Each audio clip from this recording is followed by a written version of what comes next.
সিজদায় পড়ে আল্লাহরে বলবেন, আল্লাহ এই পৃথিবীতে আমি ছাড়া তোমার গোলামের অভাব নাই, কিন্তু তুমি ছাড়া আমার দ্বিতীয় কোনো রব নাই। চোখের পানি ছেড়ে আল্লাহরে ডেকে বলেন, আল্লাহ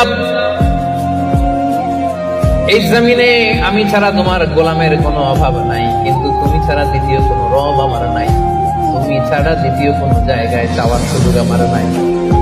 চোখের পানি ছেড়ে আল্লাহরে বলেন, আল্লাহ কোরআনে তুমি শিখিয়েছো ফরিয়াদীদেরকে কেউ যদি চায় ওই ফরিয়াদীদেরকে বারণ করা যায় না, তুমি কেমন করে এই অভাগা ফরিয়াদীকে আজকে ফিরিয়ে দিবা? চোখের পানি ছেড়ে আল্লাহর কাছে চান, সব তিনি দিয়ে দিতে পারেন। চিল্লায় বলেন ঠিক কিনা?